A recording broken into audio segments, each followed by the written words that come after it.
Would you agree that people open up to bartenders way differently and deeper than... They can. But yeah, man, I mean, listen, honestly, I am the most non-threatening, laid-back, happy guy behind the bar. So people open up to me like Barbara Walters sometimes, you know. It's cool. You know. Hi, welcome to the Modern Waiter Podcast. I'm Marlon Joseph, the Modern Waiter, where we discuss all things restaurant business, learn something, laugh at something. On today's episode, we're discussing the good, the bad, and the ugly about bartending. Ooh. Here to help us discuss is Zach Davis, but first, the intro. Tired of working deadbeat jobs for lame pay. I'm tired of getting fired and hired the same day. If you know the rules of the game, then you'll stay. And if you don't, then you'll be a pawn.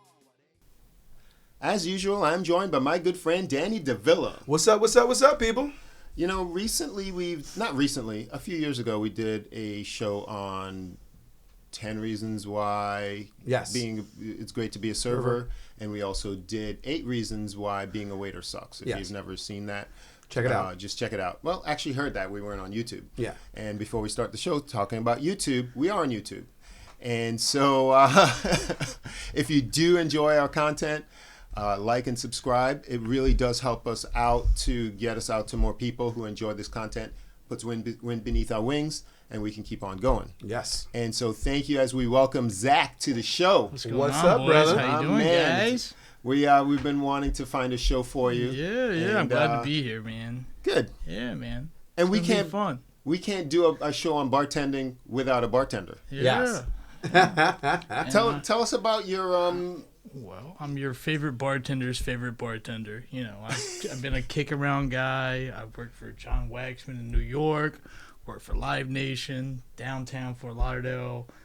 Now that I'm back in Florida, you know, I'm just, you know, getting my feet back on the ground, you know. But you used to be my shift drinks bartender for a while. Yeah, man. That's how I found out where you guys all worked at. Now we all work together. I mean, you know, I thought that spot was a little spot in Cape Cod, the Cape Cod style fish place. And I walk in, I didn't know it was Tony Montana's like little Wednesday spot. You know, it's a great spot though. Well, yeah. In particular with this show, I'd like to look at the good, the bad, and the ugly with bartending through the lens of what you have to deal with guests. Things you have to deal with co-workers, servers in particular, and also things you have to do from the house, like with management and things like that.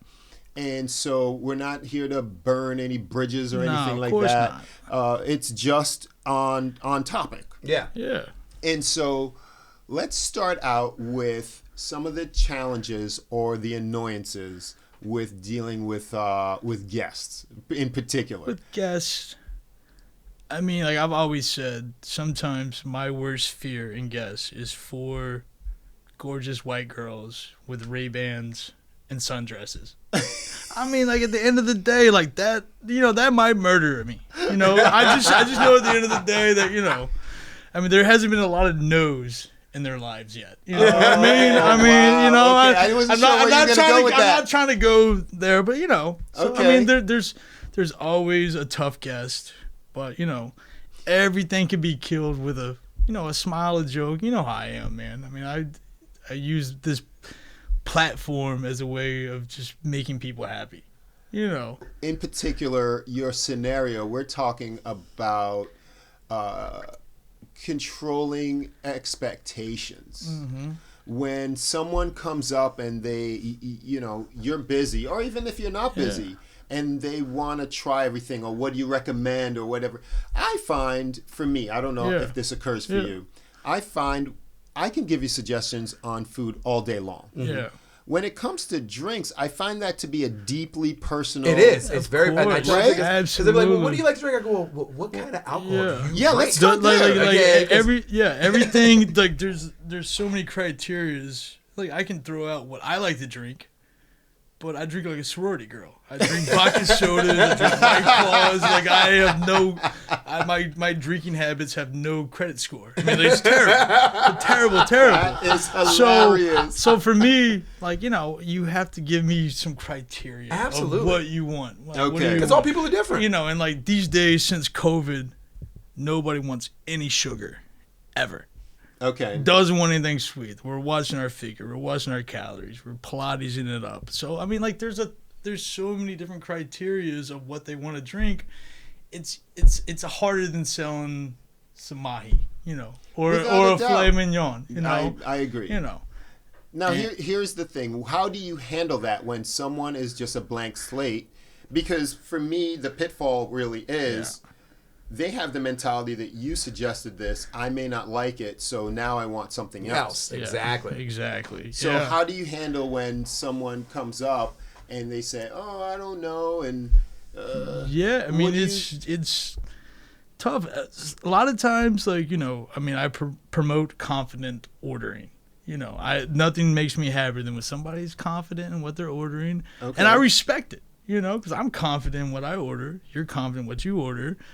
But there are those times where I don't know. I want something sweet and strong. Okay, well, you know, I mean, yeah. Well, that's okay, but that's okay. That's I want something sweet and strong. That's okay, guidance. I want something. You know, I want this, but not without this. Okay, well, fine. You know, like, honestly, if you want your drink the way you make it at home, cool, absolutely. Like, I'll do it up like that, and, you know, I'll muddle anything you want. Like, I mean, that's interesting. You know, you know, at the end of the day, you know, if it takes an extra little bit of time for you to tell me how you want it done, cool, whatever, whatever. I'm fine with that. What about tips? We're all about loving to teach people. Mm-hmm.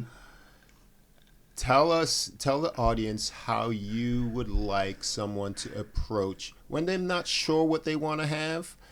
Should they be taking a little bit more time? I won't put more words in your mouth. But yeah. I mean, surprisingly, it doesn't happen as much as you think at the bar. I feel like it happens more probably with us, with right? you guys on the floor. Okay. I mean, like, what I've seen pop out of the server, you know, out of the, you know, on service bar, I'm like, okay, all right, you know, like, then I don't know. Maybe it's just the way I pull myself that. People, but you know, I can see that. Yeah, people want to, you know, especially at your spot because of you know the atmosphere and the way it's set up. Mm-hmm. You know, it's not a bar. You know, it's more. You know, you're going there to dine and enjoy yourself. And the people that are going to his bar are, you know, they know what they want. They're built for that. They're like, okay. And a lot of times at this place, we go in waves. So when we're at that big part of the wave, people kind of understand. Hey, we need to get this in and out. Get this in and out. Hey, yeah. I don't want it too sweet, but hey, this is how I want it. I don't want it, you know, this, bam, bam, bam, bam. You know, it's all about the quickness I can get a drink out to people. You know, to me, like, you know, there's nothing better than, like, 9 people come up to the bar when I'm busy and just bam, bam, bam, bam, bam, bam, bam, and just be like, That's it. That's all y'all got for me. You know, I can do 2 more. I can go another Give round. Me a challenge, somebody. I can do another round. You know? Now, for us, when from my perspective, being a waiter, and Danny, jump in if you have something different. When we connect with people at the table, mm-hmm. it's one of the really, I don't want to say joyous, but it's really a cool thing. Oh, it's awesome. You know, connecting with people. Mm-hmm. That's one of the reasons why I go to work. You know, I stretch myself. I meet people from all over, and they open themselves up. Of course. Would you agree that people open up to bartenders way differently and deeper than... They can, but it's easy to spot the alpha of the squad, which I'm sure you're able to do at a table, mm-hmm. of who is kind of running this show a little bit. Like, if the first alpha guy orders an old-fashioned, please believe the next 2 out of 3 drinks are going to be an old-fashioned. If they started out with a vodka soda, everybody's just going to be something and something. It's going to have an and in the middle. You know, as long as it's and in the middle, that's fine. That's interesting. But yeah, man, I mean, listen, and honestly, I am the most non-threatening, laid-back, happy guy behind the bar. So people open up to me like Barbara Walters sometimes. You know, I mean, it's cool. You know, and I enjoy like wild shit to people. yeah. I can turn a place into a Duffy's very quickly. Like, it's very, very easily. You know. Now, what's your favorite style of place to work? I mean, to bartend. As far as we're not, you know, talking about where you are now, just for that fits your personality. I like to just have my face beat in. Just nonstop. Just volume. Why is that? It's what I'm better at. Okay. Controlling the crowd, controlling my bar, making sure that, people understand when they walk up to my bar and they get a round or two, they understand that, hey, this is his bar. He's running this show. Mm-hmm. And I don't mean to sound cocky or arrogant or anything like that, but like a good bartender does that. Yes. They absolutely know. They command their presence. Yes, exactly. And I used to always say when I worked downtown, we get to know you Monday, Tuesday, Wednesday. We ignore you Friday, Saturday because it's so busy. That's interesting. We give them a handshake. But we keep it moving. Keep it moving. That's the best part of it. Is just so get to know you during the week. Get to know you during the week. Ignore you on the weekends. Ignore you on the weekends. Or not ignore, but close I to. Get close to it. Close to. That's how I feel about call parties sometimes. Mm-hmm. When you get a call party and you're busy, you're like, oh, damn. What do you the mean wrong day what for do you this? mean by call party? Like your regulars. Oh, okay. Yeah, somebody that comes in requests that you. requests. Okay, so a request. Mm-hmm. Like someone who requests you specifically, you're really hamstringed when it's busy because you have all these things to do and you can't chop it up with them. No. Yeah. And it's more of like a burden. Yeah. And then they feel like they came to have that FaceTime with you. It's like, it's not enough chop for them. You know what I mean? Like we slice thin. Like, honestly, you didn't have 4 other things in your brain. That 15, 20 seconds could have easily been a minute or two if you were slow. You know what I mean? Just, yeah, for sure. I get it. That happens at the bar all the time. All the time. So for a little bit of context, today we're recording at a different time. Mm-hmm. We usually record on during the early week, usually Tuesday, sometimes Monday or Wednesday, depending on the guest. Exactly. And we like to do morning. Yeah. So today we're doing this after our shift on a Sunday. Oh, normal shift drinks hours. Yes, normal shift drinks hours. So it's a Sunday night. Which describes my life. So just normal shift drink time and place. You know what I mean? Yes. And then when I approached Zach about it, and he's like, I'm not a morning person. No, I'm not, man. Like, if I had to do this at 10 o'clock in the morning, my brain would be half on. Yeah. You know what I mean? And, like, it would be bad for you. It would be bad for me. Like, I just, Well, I bring that up because bartenders, for the most part, if you're making money, you're nocturnal. Yes. It's not a bartender alive that's slanging drinks during the day and killing it. You're just kind of... I come alive in the night. Unless you're in a vacation spot where you're drinking all day. Exactly. Of course, yeah, man. I mean... Tell me about day shifts for you typically. Not here, but just because I've known you to work a couple places. I mean, there's always the anxiety of sleeping through an alarm. Yes, we were talking about that earlier. Which can fuck up your sleep the night before. True. But it's a different element of days and nights, and you can still do just as well during the day as you do at night. Really? Absolutely. Yeah. Sometimes even better. Sometimes even better. Okay. And that's what my bartender, because usually there's like less staff or there's less. Absolutely. Yeah, less staff. So you're by yourself most of the time, and you can really. So you're crushing it with like the cocktail tables and the regular tables. I got you. Yeah. I mean, then you always have that day on a day shift that something random, like all the kids go back to school, so the parents all show up. They're like, oh, thank God, they're back in school. Let's enjoy ourselves, stuff like that. So there's always something like that, or people coming in on a lunch date that that they figured out a way to do it on a Wednesday. You know what I mean? And then you can make them feel special. You can tell when something's special. You know what I mean? Like if two people sit down at a table, you can tell where the relationship is at after how they speak to each other. True. Body language, all the body language, stuff like that. And they're more relaxed. Yeah. I used to say I'd rather work a Wednesday than a Saturday. Yeah. You'll make the money You didn't really hustle for it like you did, and maybe you do, but there's less people in your way. There's a lot of headaches on a Saturday that aren't there on a Wednesday. You know. Yes. And more resistance. More resistance, exactly. Resistance. Yeah. Now, where on both sides of it, I can almost see what the positives are with as far as the good, bad, and the ugly. Let's shift it away from guests and then talk about the good, the bad, and the ugly working with servers, side by side, co-workers, things like that. Because now, with bartenders, you guys are a small tribe. Yeah. There's not a lot of room. So if someone's not going to be able to come in for a shift, somebody's pulling a double. Yeah. Or pulling there's less extra of us. days. Yeah, for sure. Yeah. How's that? How do you navigate that? Well, the whole thing with me is that, anybody I bring in or we bring in, it has to feel like a team. Mm-hmm. It has to feel like I have your back, you have my back. If you're burning out, let me know. I'll let you know if I'm burning out. Yeah. And just give us all a heads up. I mean, the bartending part of it is, it's not easy, but it's something that's extremely learnable. Quickly learnable.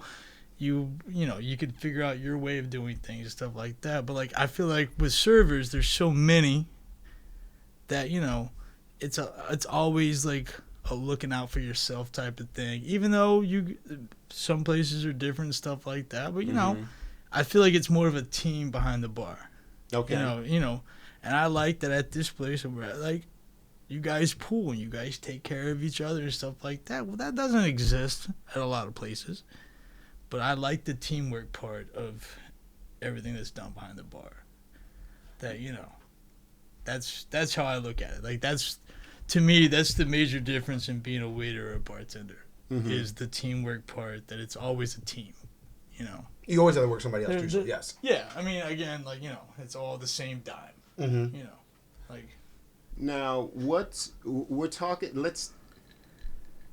bartenders that work together have to be a dynamic duo. Yeah. Right? Because what type of personality, because you can't both be the same. Yeah. Somebody has to be good with guests and somebody's got to put their head down machine, and be a machine. Well, that's been the formula. With me here, I am the social butterfly and I can crank it out and make sure I take care of every guest. Mm-hmm. But me being on service bar is terrible. It's terrible. But some people are better at it. Yeah. And they're bulls. They can sit there and be a robot. And I can't do that. Gotcha. So that's the formula with me. We need a girl that can crank it out on service and take care of some people occasionally. Okay. And then me being on service, come on, man.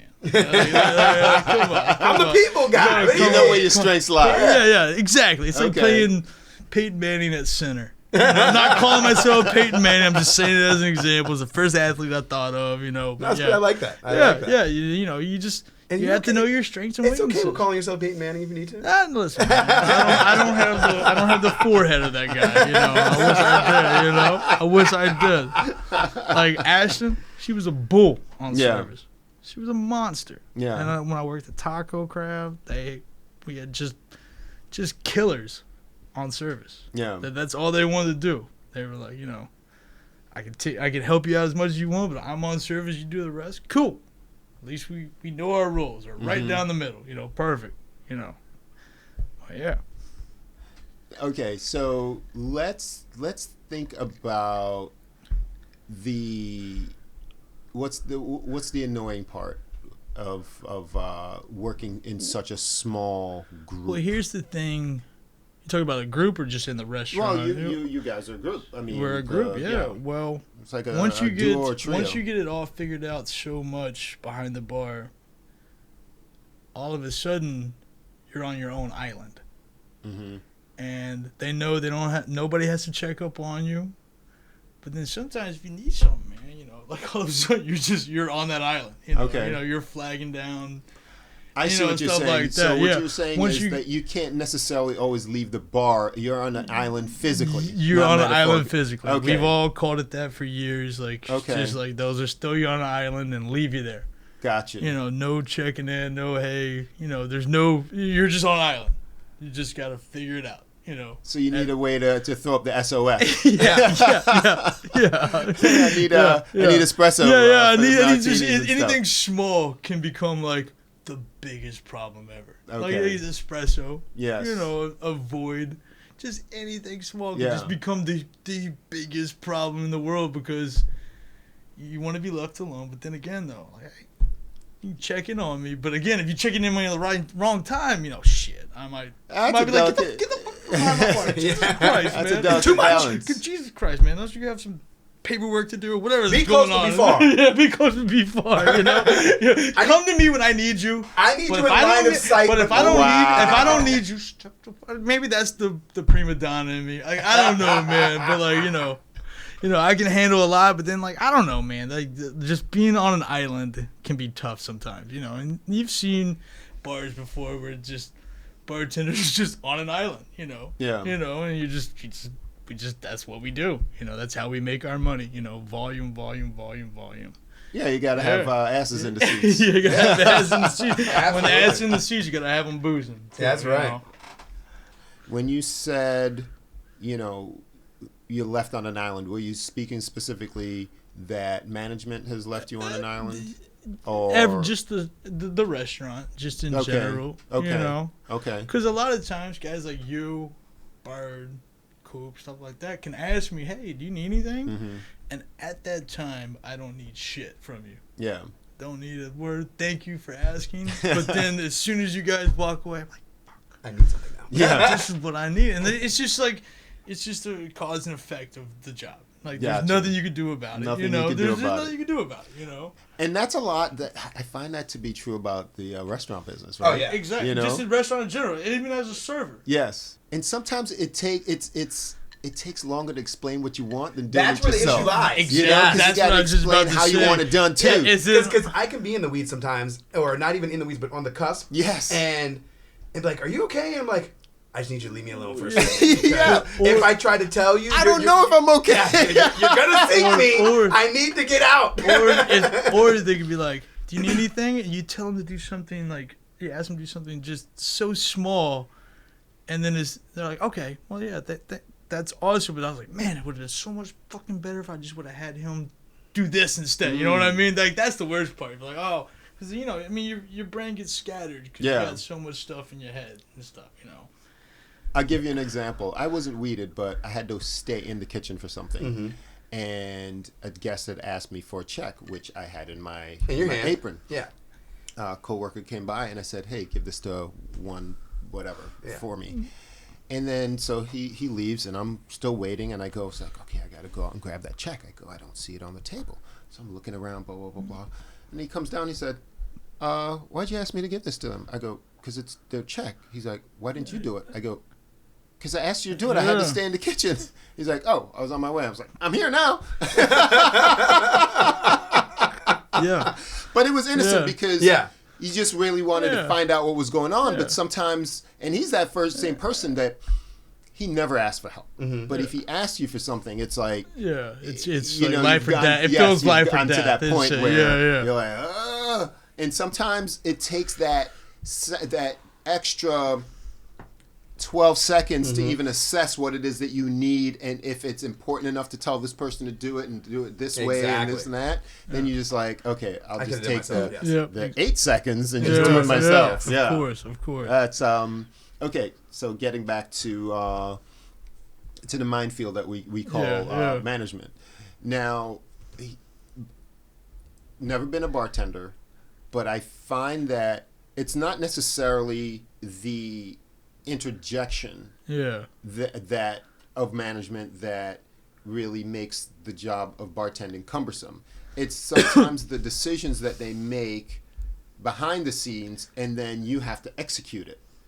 Meaning which way the fridge door opens up, or how you position things at the bar when they don't have to work it. They don't have to deal with it. They don't have to deal with it.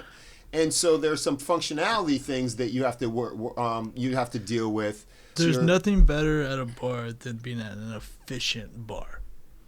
Okay. And that is done with trial and error.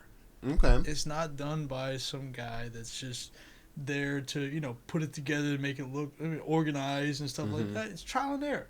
There's some things that, work one way. Doesn't look right aesthetically, but, it works, And, that's the tough part of, management understanding that part.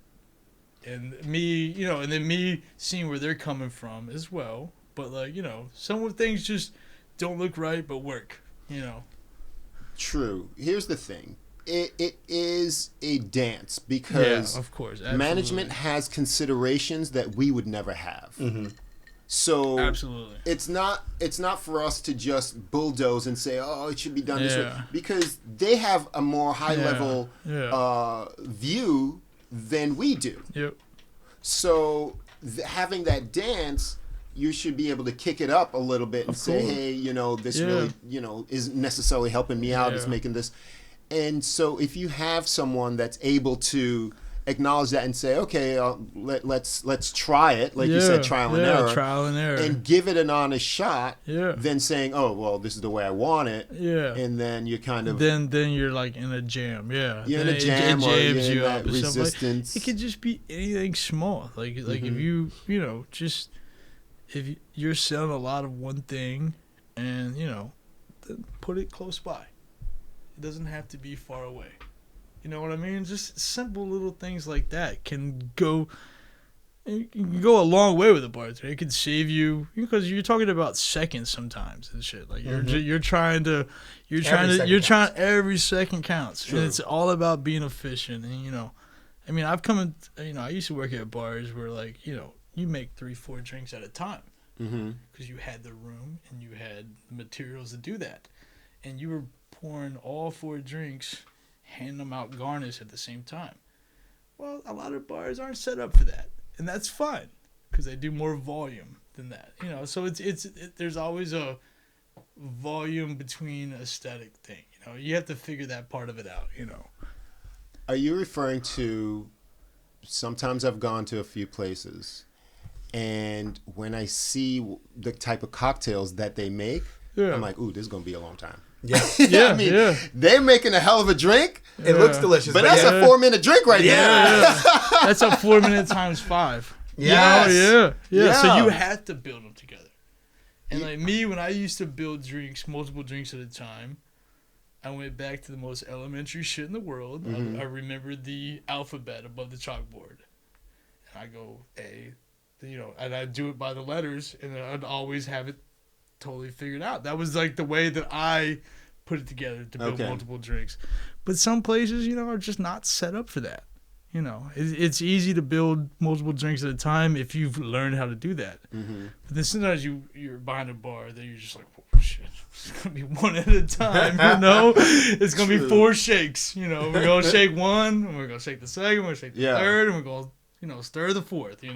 I find craft cocktails are, because timing has to do with it, layering. It's really hard to build those in mass, really. Yeah. So you're really hamstrung as a bartender to build, each one, because you're pressing this, you're squeezing that, you're layering this, and then you're floating that, and then little flame, and then that. One, next one. Legit. Yeah. But how do you once you get good at it, it becomes second nature, and it's tough to stop doing it that way. Okay. If that makes sense. But just sometimes you're just not set up for that. Yeah. It's all about the setup. How you set up. Sorry, Susan, but you're gonna get your martinis one at a time. I'm sorry, my bad. It's like a raw bar or a tapas. You get them when I get them. You can only pop one oyster at a time, right? You know what I mean? That's right. You can't pop 3 oysters at once. How does happy hour grab you as a bartender? Because you've worked a ton of different happy hours. Well, yeah, and it's always that pop we need for the momentum to keep us going. That's how I always look at happy hour. Happy hour is to me, like, I don't give a shit about happy hour, but I'm in the bar industry. Okay. But, like, to me, the happy hour builds you into your night. Okay. Mm-hmm. You know, and the goal is to keep them sitting there after happy hour. And then, you know, you start then you got entrees, stuff like that, you know. Exactly. Yeah, it's all a momentum thing when it comes to happy hour for me. That makes sense. That's like it's sole purpose, in my opinion, is the momentum into the rest of the night. So personally, are you a happy hour guy? No, I don't know how to do happy hour. It makes no sense to me. Like I wish I can enjoy happy hour and go to a bar at 5:30 and stand there with a $5 drink in my hand. But like I don't know. It's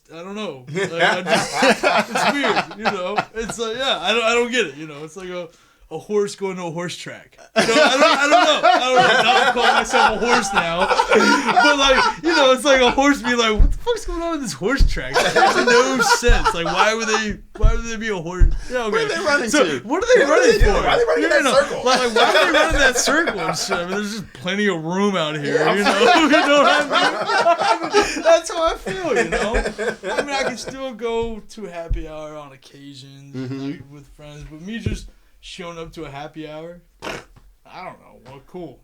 Yeah. Is it because that you're always working them? Yeah, I think that has a lot to do with it. That has a lot to do with it, yeah. You know. Because Danny and I built up happy hour in our minds for years. Yeah. We always are working, and I'm not talking Monday to. We're always doing something around happy hour. Of course, yeah. Like we are not available. Yeah. And one year, it had to have been like what, 4 years ago? Yeah. 4 years ago, we let loose on a happy hour.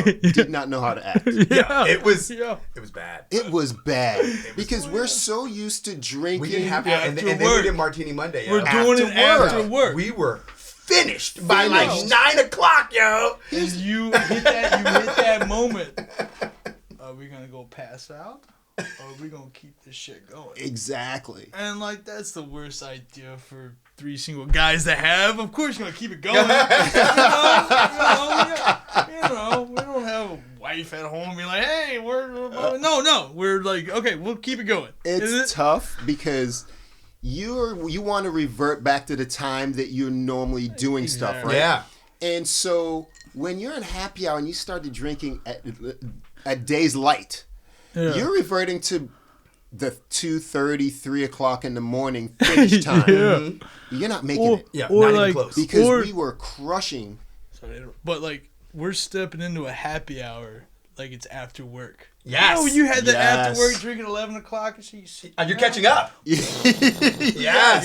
Listen, don't talk to me. I need 10 to myself. I need a minute. Well, that's not when you walk into a bar at 5 o'clock. That 10 that you need to yourself, you shouldn't need that 10. No. Yeah, that 10 is not that. If you still need the 10, you're not a normal person. You know? Like you're there to be social. You had all day. Yeah, you had all day. You had all day. You know. You had all day. And so that's, I think, why we weren't successful at happy hour. Because first of all, we went in, we drink too fast. Yo, yeah. Servers. Because you're drinking like it's after work. You're drinking like we eat and drink very fast. Yeah, we eat on our feet. We drink fast. You're crushing it. Yeah. You know, so then. Because you're moving. You're doing things. You're sweating it off. Okay. I mean, I realize that, like, I don't even like sitting at a bar. I'll stand at a bar before I sit. I get drunk when I sit. You get caught. Yes. You lose your balance. You're not using your gyroscope. You're sitting for a minute and then you stand up and you're like, oh. Yes. Oh, wait. It's either I'm getting old. It's either I'm getting old as shit or like bar stools aren't comfortable. One of the two. Like I'm always like, I get down and be like, oh, okay, just stand. Because you're holding it together. You're holding it together. When you stand, am I right? You're right. You're holding it together. When you're sitting, bad idea. You got weird angles. Yes. Yes. And then you get up, you forget how to stand and walk and do all the regular things. Thanks, physical therapist, Marlon. I appreciate it. Yes, that's exactly what's going on there. I'm just telling you. Yeah, no, it's 100%. That's. I'm telling you, servers and bartenders drink fast. Yes. When you're around regular people, they look at you like, you already done with your drink? you already done with your drink? Yes. I need You're another like, Yeah. not only was this weak as Yeah. hell, we be complaining about the stiffness and stuff real fast. Not only is this weak as hell, But I do need another one. So Zach made a beverage today, and he did the responsible thing. He used a jigger. I commend that because I mean, honestly, there's nothing worse to me than a bartender thinking that they know me, so I'm gonna whack you with 4 ounces of liquor in a drink. Like, no, I'll pay for my shit. Like, I'll pay for Give it. me another one. Just not get all in one drink. You know, I don't need when we used to go and see our girl, and we would have to y'all had to start drinking beer. Yo, It was so bad. it was at the Trove. Trove. Yes. We used to, and back then we had problems. Cool. I'm glad you guys have your shit together now. That's awesome. Yeah, there you go. Proud of you boys. we'll let you go on this one. We had problems, and we would go out shift drinking hard. Oh, yeah. And it was a crew of us, right? Yeah. Not a big crew, but a solid crew. solid crew. If one didn't go, we would be hurt. Yeah. We'd be like, "What do you mean you're not coming out?" Yeah. There was only like 4 or 5 Well, of us. exactly. But it was a clean crew. It was a clean crew, and so same bartender would expect us, all that stuff.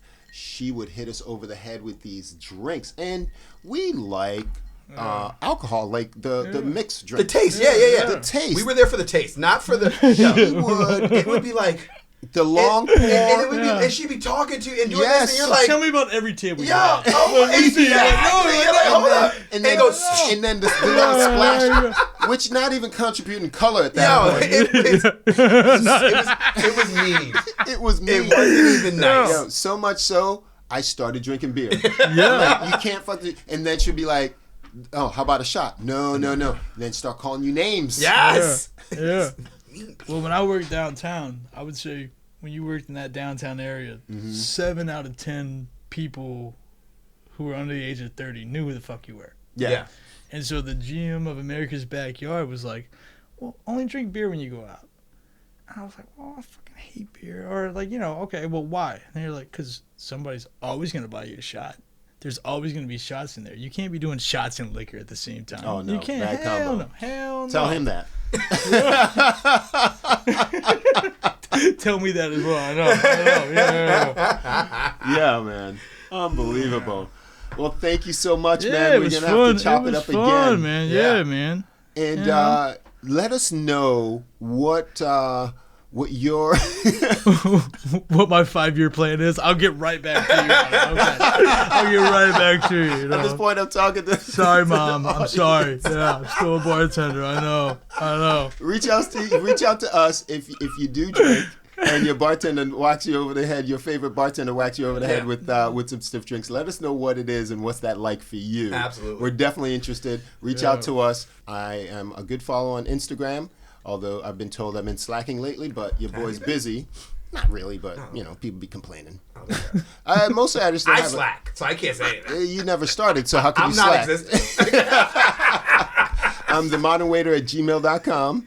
Whenever Zach gets his socials back up on, you guys are slacking. I don't know. No, but the good thing is you'll have 3 or 4 weeks. Yeah, if anybody before, from Facebook is watching, like, hey, I'm me, just accept my Nobody ID. uses I Facebook, don't know. bro. Facebook, my Instagram, everything's all connected. That's with each true. shit, That's you true. know? That's true. Real shit. One owns the other. Yeah, they all own each other. It's like a. And we'd like to acknowledge this should be on our 5th season now. We just started it. We completed We kick it 4 off years. right now. Kicking off season number 4. So yeah, we it's a little understated. No, Cinco, man. Cinco. Yeah, I gotta get back on my Duolingo. Yeah. You got some Rosetta Stone you need to catch up on, man. All right, I'm out. I'm Joseph the Modern Waiter. I'm Daniel Villa. Subscribe, people. We'll see you next time. Later.